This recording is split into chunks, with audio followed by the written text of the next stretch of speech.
Bueno, pues hemos tomado el café, más o menos, nos hemos conocido, nos hemos puesto caras y empezamos por lo que es la reforma de la ley concursal. Lo hemos dividido en dos ponencias, la primera que da Carlos y la segunda que da Carmelo ahora cuando A partir de ahí, Carlos nos va a explicar de la forma más didáctica posible, porque disponíamos de una hora, así que de la forma más didáctica posible, qué va a ser la nueva ley concursal y también aplicándola a lo que nos pasa ahora mismo, porque sabéis que hasta que una ley no se acaba de aprobar, pues no, me parece que teóricamente debe salir publicada en los términos en los que tenemos, que es el rigor más o menos como tenemos previsto. Así que, bueno, ya sabéis que casi todos lo conocéis y si no lo presento. Carlos es el responsable del Departamento de Derecho Mercantil, él lleva todos los temas societarios concursales junto con su equipo en el despacho y bueno, se ha preparado, me consta muy bien la ponencia. Ya se ha dado una semana santa de estudiar esas cosas importantes que, bueno, que también viene bien porque es una forma de penitencia. Te pasas la semana santa con el concursal, luego el derecho no puede, así que, pues venga, Carlos. Bueno, buenos días, gracias por venir a ver. Voy a tratar de ser lo más claro posible, por lo menos para introduciros, al igual que me he introducido yo en esta Semana Santa, en lo que es el proyecto de la ley concursal. A ver, lo que sí quiero hablar primero es la insolvencia, qué es este concepto para tenerlo claro, qué clases de insolvencia tenemos, ya que obliga a cada momento de insolvencia. Quiero comentar también de las novedades concursales propiamente dichas, concursos en masa, planes de reestructuración, estructura nueva y de la venta de unidades productivas. Comentamos también sobre el procedimiento especial para microempresas, muy interesante, y bueno, si nos da tiempo hablaremos de algunos retos a los que se tendrán que enfrentar los gestores jurídicos económicos, sobre todo cuando se apruebe el proyecto legal. Por hacer una breve introducción, decir que la ley concursal, como todos sabéis, es la ley que regula las situaciones de crisis de las empresas, situaciones de crisis de insolvencia, de crisis por 6 por los días, las situaciones de crisis de insolvencia. Y como toda ley, ¿verdad? Pues la ley concursal también evoluciona, se adapta a las nuevas realidades. Y en eso estamos.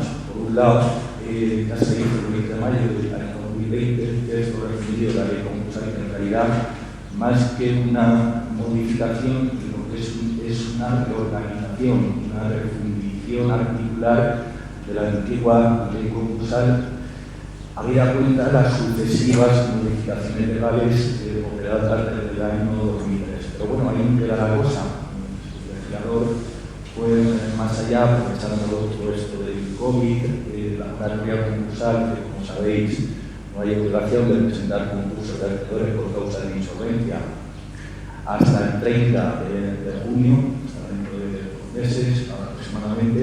Pues como digo, aprovechando esta moratoria concursal, el legislador aprovechó para transponer la Directiva Europea del año 2019 en materia de insolvencia. Esta directiva ya sí que hace una modificación de calado y los objetivos fundamentales de esta directiva y del anteproyecto de ley, hoy ya proyecto de ley que entra a aprobación, nos dice que son fundamentalmente 3. Uno sería flexibilizar los procedimientos que actualmente tenemos para hacerlos en general más ágiles. También los de segunda oportunidad, que por después veremos. Por otra parte, favorecer realmente la reestructuración de las empresas que puedan ser viables. Y por último, pues todo lo contrario, agilizar la liquidación de las empresas inviables. Como dice Diego, está previsto que sea probablemente en vigor el 1 de julio de 2022, si bien hay una serie de modificaciones menores que está previsto que estén vigentes o que no estén vigentes siempre en funcionamiento hasta el 1 de enero del 2023. Bien, vista esta introducción, pues me gustaría hablar un poco de la insolvencia, porque además es el concepto jurídico podemos decir, sobre el que pivota toda la regulación concursal.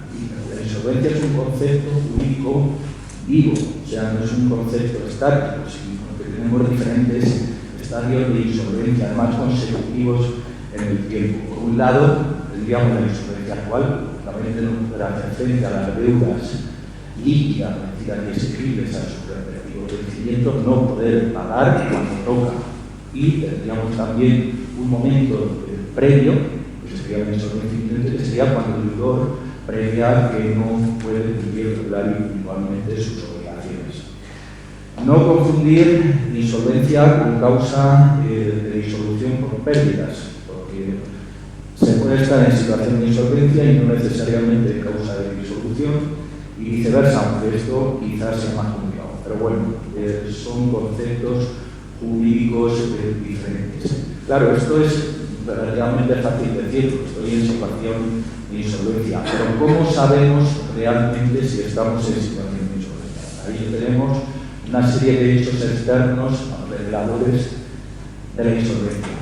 Uno de ellos podría ser la existencia de una previa declaración en este sentido. O sea, mucho, sobre todo los jugadores de lo social, ¿verdad?, cuando hacen declaraciones judiciales o administrativas de insolvencia. Otro hecho revelador sería la existencia de un título del cual se haya despachado la ejecución contra el bien del deudor y donde los embargos pues, sean infructuosos, no se encuentren bienes libres conocidos que se van para embargar y para cobrar en definitiva. Otro hecho revelador de insolvencia sería la existencia de embargos por ejecuciones que afecten de manera generalizada al bien del deudor, sobreseimiento generalizado del pago de las obligaciones, sobreseimiento generalizado, es importante, las obligaciones de Hacienda, de Seguridad Social o derivadas de las relaciones laborales, salarios, indemnizaciones o cualquier concepto de las tres últimas mensualidades. Y por último, bueno, pues una liquidación apresurada o alzamiento de los bienes por parte del deudor y fuera de los cauces legales. Bien, en cualquiera de los casos, el momento último para presentar el concurso sería dentro de los 2 meses siguientes a la fecha en que se hubiera conocido, debido conocer el estado de insolvencia actual, presumiendo que se ha conocido que se encuentra en el estado de insolvencia porque hubiera crecido alguno de los hechos que acabamos de ver. Esto es lo que teníamos, esto es lo que tenemos, es muy importante saberlo. ¿Qué se introduce con el proyecto de ley? Bueno, pues se introduce un nuevo concepto que hasta ahora no lo teníamos, que es el de la probabilidad de insolvencia, un concepto que nos va a dar nuevas oportunidades. Podemos definir la probabilidad de insolvencia, además, así lo dice motivos, cuando sea objetivamente previsible que no alcanzarse un plan de reestructuración. Ahora veremos qué es esto, el plan de reestructuración. El deudor no podrá cumplir regularmente sus obligaciones que venzan en los próximos 2 años. ¿Por qué coge 2 años el legislador? Bueno, porque como tantas veces nos hemos copiado de los alemanes, pero con un margen temporal y se ha cogido los 2 años. ¿Qué nos va a permitir? Bueno, nos va a permitir comunicar el preconcurso, que en definitiva va a ser la apertura, comunicar al juzgado competente para la declaración del concurso, la apertura de negociaciones con los acreedores con la intención de iniciarla de inmediato para intentar conseguir un plan de reestructuración. Bien, nos va a permitir la probabilidad de insolvencia, este estado previo al sometimiento, solicitar al juez que nos nombre un experto para que se dedique a recabar ofertas y adquisición de unidades productivas, pagando al contado, claro, quien esté interesado y lo que se haya cesado la actividad. Y por último, nos va a dar la posibilidad de acceder a las nuevas herramientas tempranas, de alerta temprana. ¿Para qué? Para actuar sin demora, dice la ley, y evitar que la probabilidad se convierta en insolvencia real. Esto, en realidad, es un llamamiento que se hace en las disposiciones adicionales del proyecto normativo a Hacienda y Seguridad Social, sobre todo, para que cree una serie de mecanismos que posibilitan de algún modo advertir que estamos en situaciones de riesgo, en situaciones de crisis, para que pongamos las medidas, los parches oportunos y así evitar que la probabilidad se convierta en insolvencia real. Supongo que será una serie de test de autodiagnóstico, sin embargo, tendremos que meter una serie de datos económicos y nos dará el resultado problema. A ver, porque esto puede estar muy bien, claro, no vamos a tener que abrir el canal la Federación de Seguridad Social y esto, pues no sé si será muy adecuado. En cualquier caso, es lo que se ha previsto. Bien, ya viendo las novedades que se ponen en la regulación propiamente dicha, en cuanto a los concursos sin masa, hay una serie de artículos que se dedican a decir lo que es, lo que podéis imaginar, será cuando el autor concursado carezca de bienes y derechos, que sean realmente entregables, cuando las cargas existentes sobre estos bienes no sean por importe superior al previsible valor penal o valor del mercado de los mismos, cuando el coste de realización del gobierno fuera manifiestamente desproporcionado respecto a este previsible valor del mercado, o cuando los bienes y derechos que estén libres de cargas fueran inferior al previsible coste del procedimiento. ¿Qué nos podemos hacer en estos casos o qué se prevé que se haga en estos casos?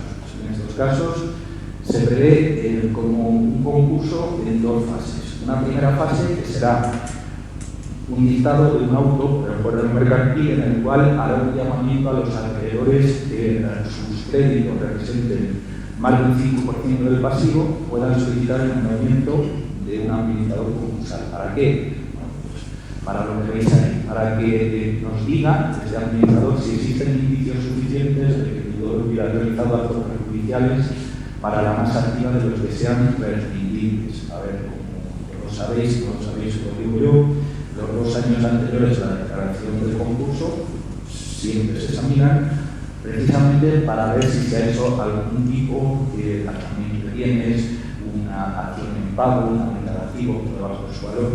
Este tipo de operaciones pues, son anulables, se pueden prescindir para que ese bien revierta de nuevo a la masa del concurso y se va, pues, en definitiva, a pagar a los acreedores. Por esto es lo que nos tiene el informe del administrador en el caso de los concursos sin masa en primer lugar. También de si existe posibilidad de ejercer una acción social de responsabilidad y por último de si existe la posibilidad de calificar el concurso como culpable. Como sabéis, al final de los concursos estos se califican como fortuitos o como culpables. Además, se prevé que se califiquen como culpables cuando el tutor hubiera generado o hubiera perjudicado la situación de insolvencia, en el caso de responder los administradores de hecho, de derecho, incluso los directores generales. De eso lo comentará el señor Ordóñez en la siguiente ponencia. Bien, ¿qué puede pasar? Ya tenemos el informe del administrador concursal, o no, en este sentido. Tenemos el informe del administrador concursal en este sentido. Y nos podemos encontrar con que ningún acreedor haya solicitado el nombramiento del administrador concursal. Bueno, pues en este caso se archivaría el concurso sin más. Además, esto se va a dar mucho, seguro que se va a dar mucho, porque el proyecto de ley prevé que los acreedores que interesen el nombramiento del administrador concursal en principio deben de soportar el coste de los honorarios de este señor. Por tanto, no creo que se dé muchas veces el interés de nombrar un administrador concursal, salvo que el acreedor de los solicitantes tenga muy claro que su deudor ha realizado algún tipo de actuación fraudulenta o de fundación que merezca de algún tipo de acción judicial. ¿Qué nos podemos encontrar? Bueno, pues el administrador concursal que se haya designado y que nos informe de que no hay ningún indicio de algún tipo de realización perjudicial para masa o de culpabilidad o de responsabilidad. En cualesquiera de estos casos, se activaría el concurso sin más y si sería un momento idóneo para que el deudor, si fuera persona natural y si lo desea, pueda presentar sus solicitudes de exoneración de pasivos y efectos, que también lo veremos durante la siguiente ponencia. Por el contrario, si el administrador concursal informa de que sí, de que hay indicios suficientes de responsabilidad o de realización de actos perjudiciales para la masa, el administrador concursal deberá llevarlas a cabo estas acciones en el plazo mínimo posible y ahí ya sí continuará el concurso en fase de liquidación para realizar este tipo de acciones. ¿Qué pasa si el administrador concursal no la lleva a cabo? Pues, en principio se prevé en el proyecto que aquellos acreedores que hubieran solicitado el nombramiento del administrador concursal, pues que sean ellos los que interpongan este tipo de acciones. En principio, claro, ahí el gasto, dice el proyecto que se va a comprar la masa, en principio no tenemos masa, se supone que lo que se consiga, pues lógicamente cobrar a nuestros acreedores en primer lugar por lo menos los gastos que hayan soportado por las acciones. Bien, otra figura que se incorpora son los planes de reestructuración. Esto es una herramienta de concursal. Aquí estamos siempre en el ámbito de concursal. Es una herramienta nueva y única. Anteriormente, o todavía, hasta que el proyecto de ley, lo que tenemos en fase preconcursal son los acuerdos extrajudiciales de pago y los acuerdos de refinanciación. Estas figuras nos dice el legislador que no funcionan para lo que deben de servir, que es para tratar de conseguir que las empresas realmente viables puedan continuar sin necesidad de retirar el concurso. O bien, lo que se hace es que se descarga un mazo y se crean los planes de reestructuración, que como digo, van a operar siempre en fase preconcursal, que se trata de realizar el concurso. Por tanto, a partir de la entrada en vigor, cualquier acreedor que se encuentre en cualquier estado de insolvencia, ya sea de coactividad, insolvencia o insolvencia actual, podrá entrar al juzgado de iniciar negociaciones con los acreedores que tienen intención de iniciarlas de inmediato, ¿verdad?, para alcanzar un plan de reestructuración. En este caso, se abrirá un espacio temporal de 3 meses con posibilidad de prórroga por los 3 meses para negociar con tranquilidad. ¿Por qué? Se suspenden las ejecuciones que pudiera tener el deudor en un trámite, se impide que se inicien ejecuciones nuevas mientras estemos en fase de negociación y además se impide que cualquier acreedor pueda instar el concurso necesario del deudor. Bien. ¿Cuál es el target? ¿Cuál es el objetivo de los planes de reestructuración? Bueno, pues prácticamente cualquiera que os podáis imaginar. Modificar la composición de la estructura del activo y pasivo del deudor, modificar los fondos propios, incluidas las transmisiones de activos, transmisiones de unidades productivas o de la totalidad de la empresa en funcionamiento o cualquier cambio operativo necesario o una combinación de todos estos elementos. ¿A quién puede afectar el plan de reestructuración? En principio, a cualquier crédito, incluidos los contingentes y los sometidos a condiciones, es decir, aquellos que se estén discutiendo en juzgados su cuantía principal. Yo, al principio, porque el derecho público, pues, como siempre, solamente de relación, solo no referente al plazo, siempre que estemos al corriente del pago de los aplazamientos y además se refiere como máximo a 2 años antes a la apertura de las negociaciones.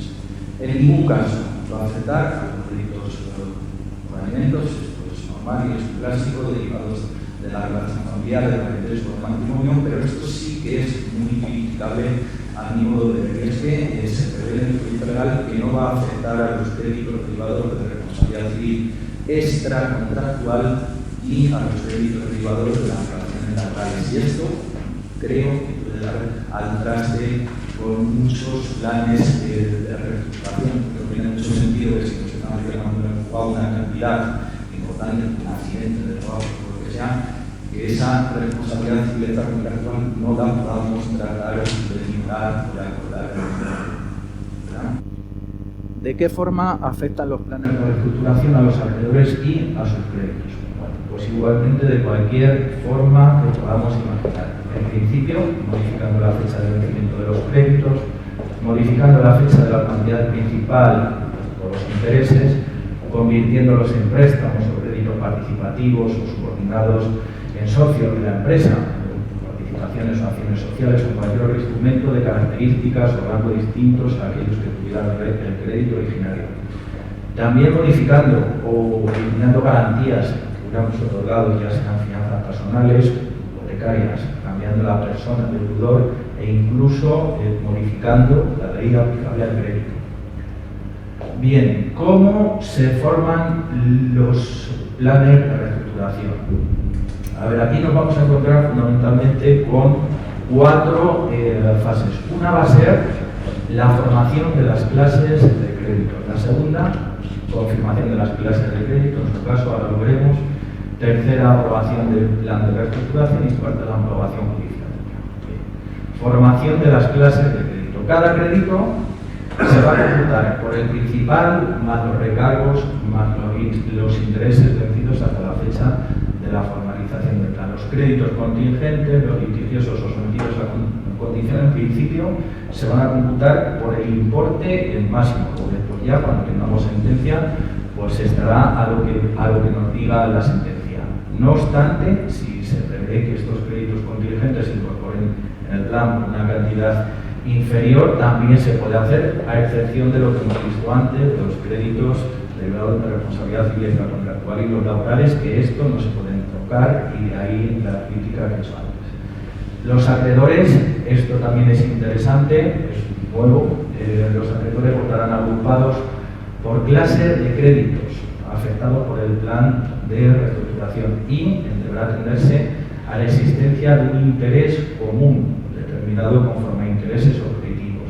¿Qué es esto del interés común? Bueno, pues se presume que tienen interés común los créditos cuando tengan igual rango del orden de pago que todos conocemos en el concurso de acreedores, subordinados, ordinarios, privilegio general, privilegio especial, crédito contra la masa. Pero esto no es la regla general, esto solo es una presunción, porque además se puede separar el rango atendiendo a razones objetivas, en particular, nos dice la ley, a la naturaleza financiera o no financiera del crédito. Por tanto, podremos agrupar lo que antes teníamos como crédito ordinario y subordinado, en ambos casos el crédito financiero, ahora lo podemos agrupar en una clase única. También se puede atender al conflicto de interés que puedan tener los acreedores que formen parte de distintas clases o a cómo los créditos vayan a quedar afectados por el propio plan. Los créditos con garantía real formarán una clase única, salvo que por la diferencia entre la utilidad de los bienes o derecho grabado justifique su separación en varias clases. Los créditos de derecho público, como no, constituirán una clase única, y esto sí me llama la atención esta novedad, que es que aquellos créditos de las pymes cuya quita o sacrificio se prevean en más de la mitad, pues van a constituir también una clase única. A partir de aquí tenemos la posibilidad de solicitar la confirmación judicial de las clases de crédito que hemos conformado. Esto la ley lo prevé como una posibilidad, aunque puede ser muy interesante a mi modo de ver, hacer este incidente a fin de evitar, después de que tengamos aprobado el crédito, posibles impugnaciones por cuestiones meramente formales de si las clases están bien formadas o no. Bueno, en cualquier caso, una vez que tenemos la formación y en su caso la confirmación, toca aprobar el plan. Para ello debemos aplicar la propuesta a los acreedores cuyos créditos quieran quedar afectados de la forma que sea posible, vía postal, vía electrónica. Se requiere que voten a favor más de 2/3 del importe del pasivo correspondiente a cada clase de la formada, los que seáis de letras como yo, 66,66%. Y en el caso de garantía real, tendrán que votar a su favor 3/4 del pasivo correspondiente a cada clase, 75%. Pasamos a la cuarta fase que hemos visto antes, aprobación judicial del plan de reestructuración. ¿Es necesaria o no? Bueno, pues la ley a mí esto me resulta curioso, porque lo deja como una facultad, pero a ver, es que no te deja otra alternativa más que hacer la aprobación como ahora vais a ver. Sí, es necesario cuando se pretenda extender los efectos a acreedores o clases de acreedores que no hubieran votado a favor del plan o a los socios de la persona jurídica. Por tanto, entiendo que si tenemos en buen número una acreedora necesita su homologación jurídica. Sí, cuando se pretende la resolución de los contratos, la relación recíproca, el cumplimiento integral de la reestructuración, y sí, cuando se pretenda proteger la financiación interina, la nueva financiación, actos, negocios, operaciones realizados por motivos del plan. Esto es lo que hemos dicho antes, o sea, lo de mirar con lupa las operaciones que hemos hecho 2 años antes del concurso de acreedores. Imaginaos que se aprueba el plan, se homologa y finalmente, por desgracia, iría al concurso de acreedores. Pues en este caso, si tenemos que queremos tener protegidos este tipo de operaciones que hemos hecho con motivo del plan, pues habrá que homologar, ¿verdad? ¿Cuándo se va a homologar? Bueno, pues, lógicamente cuando se haya aprobado por todas las clases acreedoras, o bien, en su defecto, si tenemos mayoría simple de clases, siempre al menos una de ellas sea de las que en un concurso se hubiera calificado como privilegiada. En su defecto, si no tenemos todas las clases, no tenemos mayoría simple, se podría aprobar también si tenemos aprobado el plan por al menos una clase que, de acuerdo, nos dice el proyecto, con la clasificación de crédito prevista por la ley, puede razonablemente presumirse que hubiera recibido algún pago tras la valoración de la empresa en funcionamiento. En este caso, ¿verdad? Lógicamente, la aprobación se exige que vaya acompañada de un informe de un experto. En la rectificación ahora veremos la figura del experto sobre la deudora de la empresa en funcionamiento, que debe de contener un plan de reestructuración, contenido mínimo que debe de contener los requisitos formales, de identidad del deudor, de acreedores de la formación de clases, las medidas de reestructuración, operativa financiera, incluyendo todos los recursos previstos, financiación interina, la nueva financiación prevista y las consecuencias para las relaciones laborales, despidos, reducciones de jornada, efectos en los contratos, etc. Debe formalizarse, lo dice el proyecto, pero esto es un susto solamente para los notarios, con la consideración en escritura pública, con la consideración de documentos sin cuantía, siguen con unas especialidades para el caso de que estemos en el caso de pymes, empresas de más de 49 trabajadores y con más de 10 millones de euros de volumen, ¿verdad? En estos casos, el plan se deberá presentar en modelos oficiales por medios electrónicos, en los registros mercantiles y además muy adaptados, se supone, a las necesidades de las pymes. No requiere en este caso intervención notarial. Digo esto de susto porque son documentos bastante voluminosos y en principio pues, no creo que les intenten a los notarios hacerlo gratis. Además, se prevé para el caso de las pymes que, aunque no haya sido aprobado por todas las clases acreedoras, el plan se podrá homologar si las clases que no hayan aprobado reciben un trato más favorable que otra de rango inferior. Esto creo que abre la puerta a la posible homologación del plan, incluso y a pesar del posible contra de los acreedores ordinarios, que como sabéis, pues viene siendo el grueso del pasivo, la realidad más importante del pasivo. De todas las formas, se deja bastante al criterio del juez, en virtud de la nueva regulación, si se va a homologar o no se va a homologar el plan de reestructuración, lo que creo que puede ser aceptable, ¿verdad? ¿Quién va a controlar la creación del plan? Bueno, pues aquí tenemos una figura única, desaparecen los administradores, los mediadores concursales y se crea la figura del experto en reestructuraciones. Esta persona va a ser la encargada de asistir al deudor, a los acreedores, a las negociaciones y a la elaboración del plan. Deben actuar con independencia y imparcialidad y elaborar todos los informes que la ley exija y aquellos que el juez le exija también por considerarlos necesarios o convenientes. Esto también cambia, debe tener conocimientos especializados en materia jurídica, financiera y empresarial y la experiencia necesaria en materia de reestructuraciones. Digo que cambia porque hasta ahora los administradores concursales se les exigía conocimientos en una u otra cosa, no necesariamente en toda, ahora se les exige conocimientos en estas tres materias. Incompatibilidades y prohibiciones, bueno, similares a los auditores, no podrán ser propuestos ni nombrados aquellos que han prestado servicios profesionales relacionados con la reestructuración del deudor, salvo que se propongan con motivo de haber sido nombrados ya con anterioridad expertos en una reestructuración previa. Tampoco quienes se encuentren en alguna situación de incompatibilidad previstas en materia de auditoría. ¿Cuándo se van a nombrar estos intervenientes? Lógicamente, cuando lo quiera y solicite el deudor, cuando lo quiera y soliciten a acreedores que representen al 50% del pasivo, que podrá quedar reflejado, lógicamente, cuando lo considere el juez conveniente para proteger los intereses de aquellos acreedores que se han visto con las ejecuciones suspendidas. Es lo que hemos dicho antes, siempre el plan de reestructuración estamos trabajando en la fase preconcursal, en el preconcurso, por tanto las ejecuciones quedan suspendidas protegidas y a los acreedores hay que protegerlas. Por tanto, su nombramiento procederá también en este caso cuando haya que defender los intereses de los acreedores que se han visto perjudicados por la suspensión de las ejecuciones. Y lógicamente cuando se pretenda que se extiendan los efectos a aquellos acreedores o socios que no estén a favor del plan. Esto es lo que sería el procedimiento nuevo para los planes de reestructuración, que como digo sustituye totalmente a las figuras que teníamos hasta ahora, acuerdos extrajudiciales de pago y acuerdos de refinanciación. El nombramiento del experto en reestructuración, a ver, pues lo suyo es que se nombre siempre. ¿Por qué? Se debe de nombrar siempre, lógicamente, porque va a dar credibilidad y le va a dar esa fortaleza al plan de reestructuración. Además que la mayoría de los casos, como hemos visto, pues la ley lo va a exigir, es más, aunque se presupone de imparcialidad, el juez debe nombrar, según el proyecto legal, a aquel que nosotros le propongamos siempre y cuando cumpla los requisitos. Si no cumple los requisitos, habrá que proponer una terna alternativa de la cual saldrá este experto en reestructuración.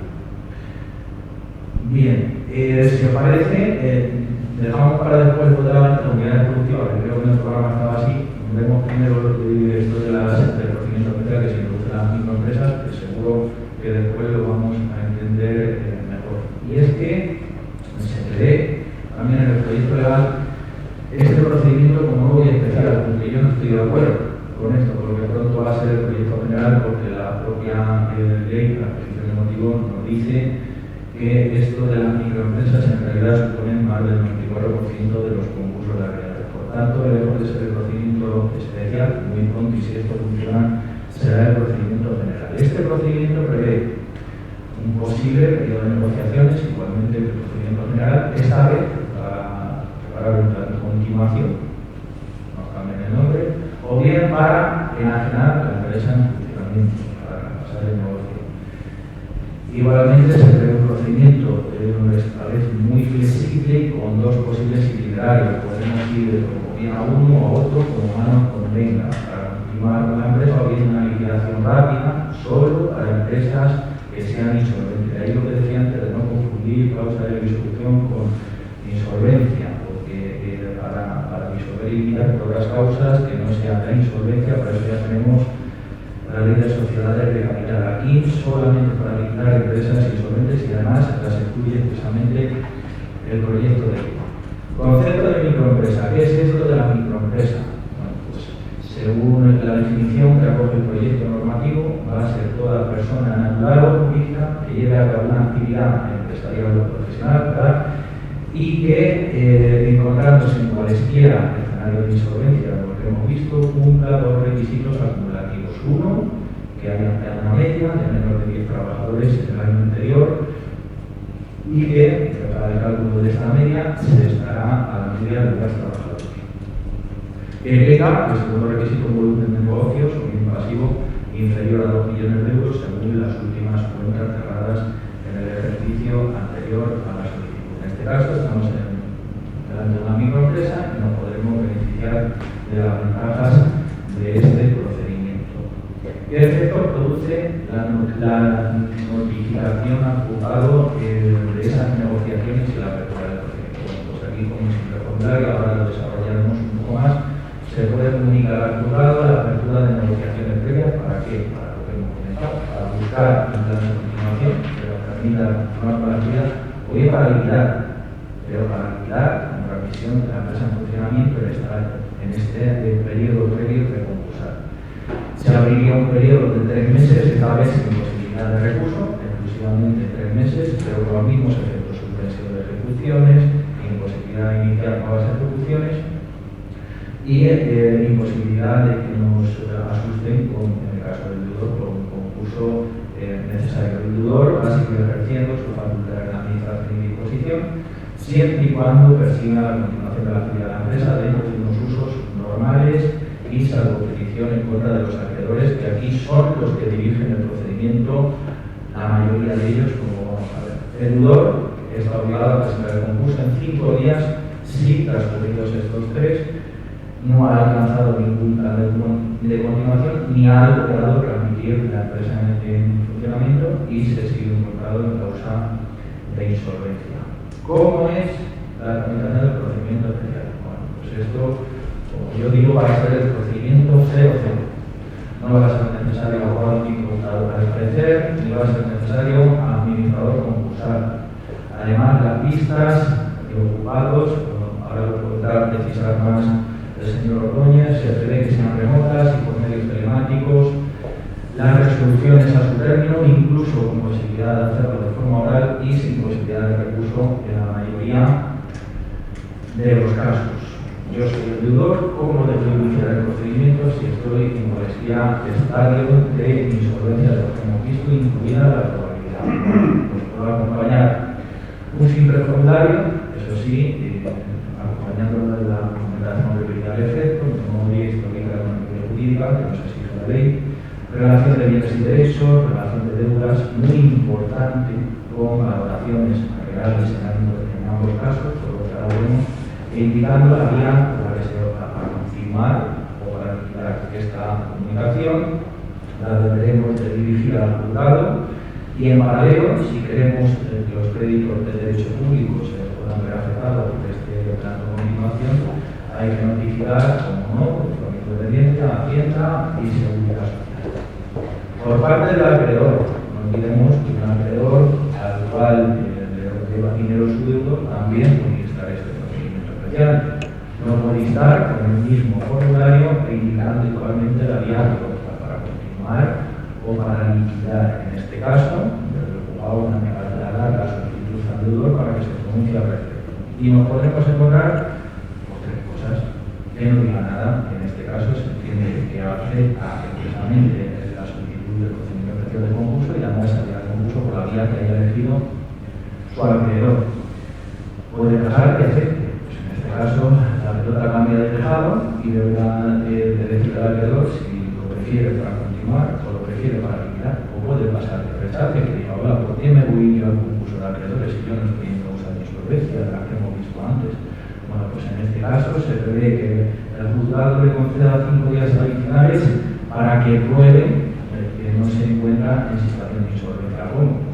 Cuando el certificado de entrada corriente con Hacienda, con Seguridad Social, con notas simples que tiene bienes bastantes, suficientes pues, para que prueben sus acreedores. El juez podrá o no convocar una vista para decidir al efecto y en caso de que no se pruebe la solvencia, pues se declarará el concurso directamente para liquidar, para esa liquidación rápida que hemos comentado antes y que vamos a ver ahora. Itinerarios posibles, lo que vengo diciendo, o bien buscar la continuación a través de un plan de continuación que solucione la situación de crisis en las empresas y la vuelta a la senda de la viabilidad, por decirlo así. Este plan de continuación deberá presentarse con la solicitud de concurso o bien dentro de 10 días a la declaración si fuera a el procedimiento, si fuera a la instancia de un acreedor, y su aprobación, bueno, no podría ocurrir similar a los planes de reestructuración que hemos visto, si bien y obviamente muchísimo más sencillo y adaptados a las necesidades de las micropymes. En el caso de optarse por la liquidación, por la vía de liquidación, aquí se prevé una duración máxima de 3 meses para llevarla a cabo con posibilidad de prorrogarla por un mes, exclusivamente un mes más, en total 4 meses si no nos ha dado tiempo.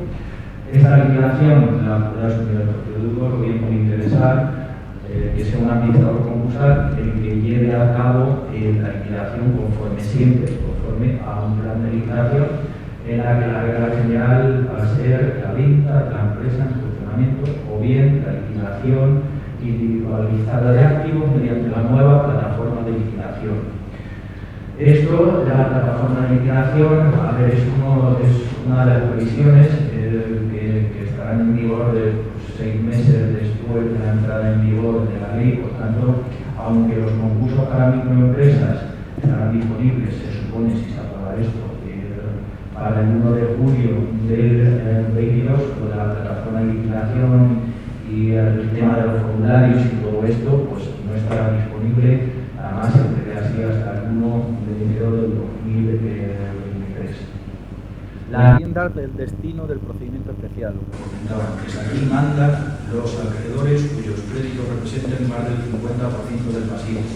Son ellos los que decidirán si el procedimiento se va para continuación o para liquidación, además sin alegar justificación alguna.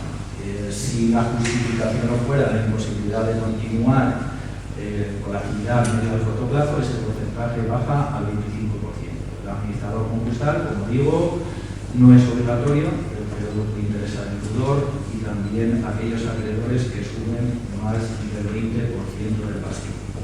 ¿Cómo finaliza el procedimiento rápido de liquidación? Porque claro, si vamos a continuación, finaliza pues con el acuerdo de continuación, el plan de continuación. Lo importante, a mi modo de ver, va a ser cómo finaliza la liquidación, porque en este caso creo que desgraciadamente la mayoría de las empresas pues irán por este camino. Por supuesto general, lógicamente cuando se liquide la masa activa, satisfaciendo la totalidad de los créditos o hasta donde llegue y la prorrata y de conformidad a la categoría o rango de cada crédito. Supuestos especiales, se podrá cerrar en falso la liquidación si transcurre en el periodo previsto, como máximo de un aviso de 3 meses más uno adicional y no se han vendido todos los bienes. Bueno, pues en este caso los bienes ahí quedan en la plataforma de liquidación para que una vez vendido pues los importes pues se paguen a aquellos acreedores que tengan pendientes de ver satisfechos sus créditos. Antes de este periodo también podrá cerrarse la liquidación si se comprueba pues un poco lo que nos hablaba antes del concurso, sin masa, que la masa activa resulte insuficiente para pagar mientras se queda los créditos. Pero la masa, que como sabéis son pues aquellos necesarios para la tramitación del concurso y los generados pues tras su declaración básicamente.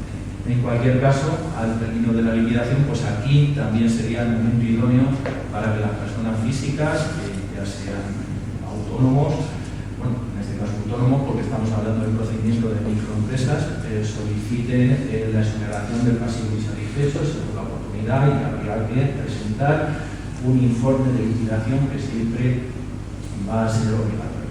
Claro, aquí ¿se podría calificar el procedimiento especial? Bueno, pues sí, se podría calificar el procedimiento especial. Además, ojo con esto, porque nos dice el proyecto legal que sí, por las causas generales previstas en la ley, que lo hemos estado viendo de la generación o la agravación del estado de insolvencia con dolor culpa grave, pues en esos casos, cuando lo solicite el 10% del pasivo. Y cuando la causa sea inexactitud o falsedad en los formularios o los documentos acompañados por el deudor, aunque le interese cualquier acreedor, se va a nombrar un administrador concursal que, si interesa la calificación culpable, pues se va a declarar culpable. Aquí hay una cosa a mí que me inquieta y que no sé luego después a ver qué opina Carmelo, y es porque desaparece la figura del fiscal, pero a la postre se le da este traje a los acreedores públicos, porque nos dice la ley que si no hubiera administrador concursal se nombrará uno que informará al respecto, y solo en el caso de que el administrador concursal o los acreedores públicos hayan interesado en la calificación culpable, se dará traslado a los señalados, lógicamente, pues para que se defiendan si así lo interesan. Por eso digo que me preocupa un poco, no sé cómo se va a articular esto, porque antes teníamos el fiscal un poco iba pues a su historia, pero es que ahora incluso desaparece esta figura y son directamente los acreedores públicos los que tienen que opinar al respecto. Pero bueno, es lo que tenemos.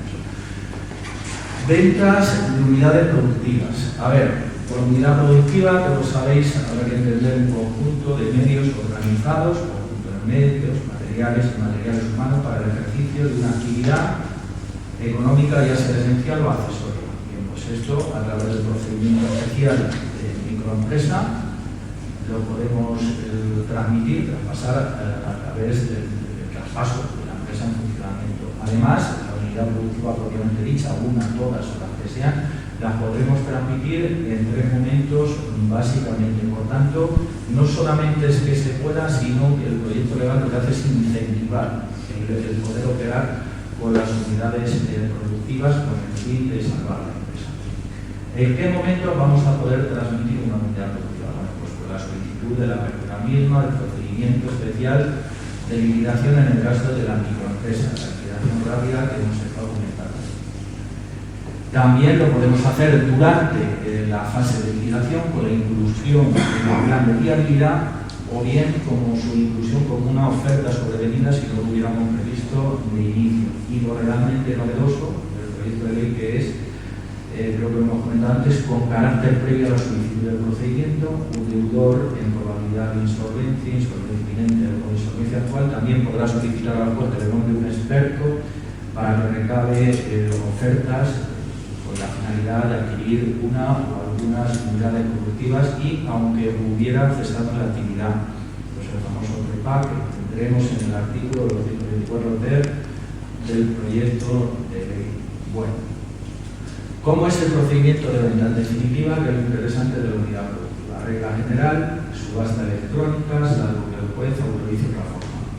La valoración de la unidad podrá ser realizada por un experto, si así lo desea el deudor o los acreedores, siempre, que represente más del 50% del pasivo, de quedar desierta la subasta o no, en cualquier momento, el juez puede autorizar que se venda a través de una persona, una unidad especializada. Tenemos una regla de preferencias interesante, nos dice que en caso de subasta no siempre gana una oferta mayor en cuantía, sino que tendrá preferencia la oferta que mejor garantice la continuidad de la empresa y de los trabajadores. En este caso se va a permitir que se acepten ofertas inferiores siempre y cuando no haya una variación de más del 15% de la más alta. Cualquier decisión del juez, obviamente, debe ser dictada, esto siempre lo tenemos, previa audiencia de los representantes de los trabajadores y en el caso de que existan en las micropymes, y habrá que estar al dispuesto en la ley concursal a los efectos de modificaciones sustanciales, de contratos de trabajo, reducciones de jornada, traslados de despidos y demás de esto, Ángel, seguro que nos puede explicar algo luego.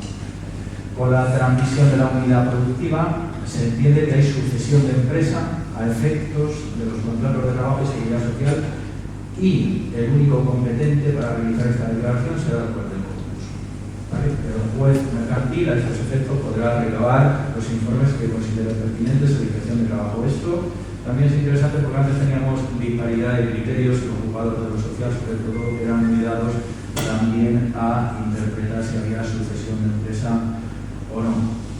Va a haber subrogación automática en todos los contratos afectos a la actividad profesional o empresarial, interesante también, así como las licencias o autorizaciones a las manifestaciones en contra del cesionario. Por tanto, si somos adquirentes de una unidad productiva y hay una serie de contratos de arrendamiento, de suministros que nos interesa permanecer con ellos, pues no tendremos que renegociarlos.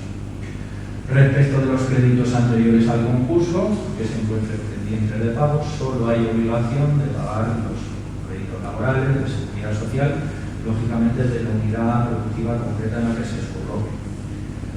Esto es interesante, esta penúltima precisión, en lo que respecta a los salarios e indemnizaciones pendientes de pago antes de la venta y que ya hayan sido asumidos por el FOGASA, conforme al Estatuto de los Trabajadores, el juez además podrá acordar que el cesionario no se subrogue en la obligación de pago de los mismos. Y por último, bueno, se introduce una novedad procesal, que es la posibilidad de que con la misma solicitud del concurso se presente o se acompañe de una oferta de adquisición de la unidad productiva, que se pondrá de manifiesto a los interesados. Esa oferta además podrá ir suscrita por algún acreedor de la propia empresa, se pondrá de manifiesto pues, si se mejora y se aprobará pues la más conveniente para el concurso y para los acreedores definitivos. Bien, por terminar, si os parece, comentar un poco esto de los retos de los gestores público-económicos, y es que hay un nuevo artículo que va un poco al hilo de lo que hemos comentado antes, de que el procedimiento especial de la microempresa se va a calificar como culpable, nos dicen, en todo caso, siempre, cuando el deudor hubiera cometido inexactitud en cualesquiera de los formularios normalizados remitidos con los documentos que hubiera acompañado a sus solicitudes, como visto antes de la memoria histórica, económica, jurídica y demás que nos exige acompañar. Por tanto, ojo con las valoraciones que se aportan a los archivos, porque como sabéis es un procedimiento que nos exige de la abogacía del procurador. Cuidado con la suplicacia. Además, si el juez, los acreedores o el administrador concursal aprecian la posible existencia de un hecho con apariencia de delito, lo pondrán en conocimiento inmediato del Ministerio Fiscal, pues hubiera lugar al ejercicio de acción penal.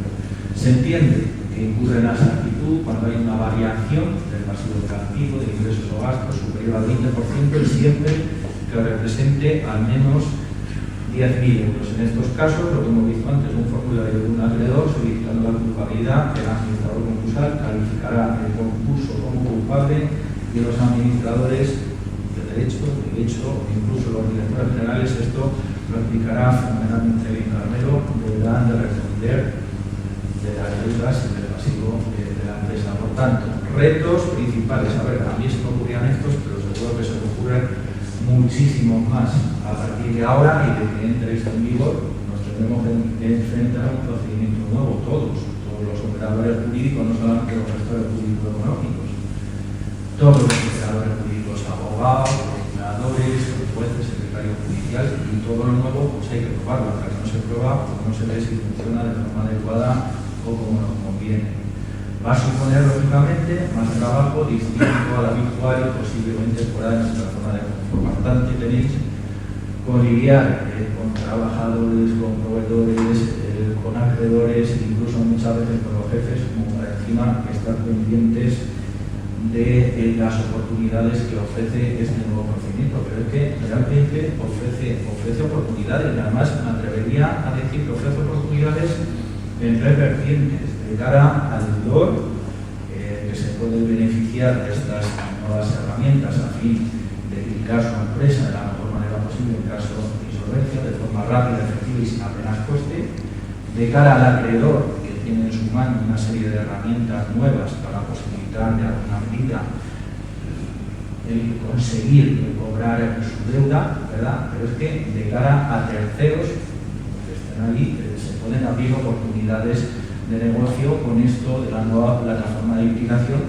e incluso realmente de poder adquirir alguna unidad productiva que pueda ser interesante incluso aunque hubiera cesado la actividad. Por tanto, entiendo que sí, que es más eficacia, más flexibilidad, más agilidad, pero también va a exigir mayor responsabilidad, por lo menos hasta que se conozca y se pongan en práctica todos estos procedimientos. Y poco más, preguntaros. Poco más. Muchas gracias, Carlos.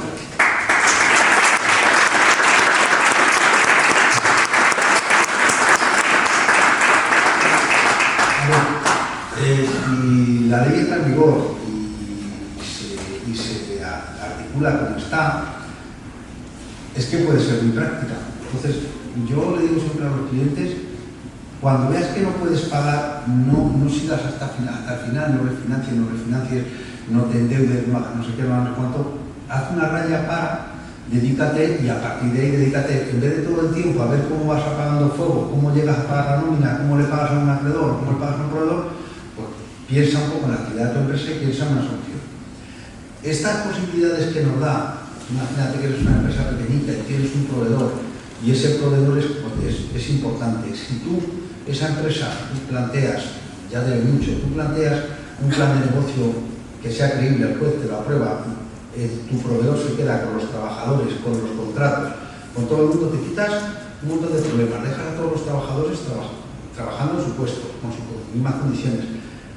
Los compromisos que tienes con tu cliente los cumples y sacas adelante la compañía sin ningún nivel de responsabilidad. Entonces, si esto, insisto, si esto se lleva a término y luego no se rompe por el camino y luego de verdad se crean los formularios y luego de verdad se crean las plataformas y esto es medianamente ágil, yo creo que igual que antes cuando te vas a concurso, la mayor parte de los casos vas a cerrar, pues yo creo que esto puede servir para no cerrar, ¿no? Entonces, pues yo creo que es importante tenerlo en cuenta desde el punto de vista del deudor. Y como decía al principio, el acreedor, en vez de verse resignado a no cobrar, bueno, pues es que con un plan de viabilidad medio creíble, pues te puedes cobrar, no todo, pero parte. Y muy importante, mucho lo del asesor financiero, porque al final, ¿aquí qué se trata? Pues cada uno es experto en lo suyo, ¿no? Y donde tú crees que no puedes salir, pues hay mecanismos para que te puedan financiar, hay diferentes, no sé, pues hay cuestiones que no, a priori no están al alcance de todos, pero sí están al alcance de un asesor financiero. Yo he insistido mucho en que se cree esta figura por aquí, porque en nuestra zona no tenemos verdaderamente asesores financieros, y yo creo que eso es un camino importante de verdad. Entonces, si esto funciona, yo creo que va a ser razonablemente bueno, y como les decía esta mañana empezar, lo único que veo mal es el trato tan diferenciado en favor de la administración pública, que puede ser una losa para que muchas empresas salgan. Es una cosa curiosa, pero es lo que hay. ¿Alguna pregunta para Carlos?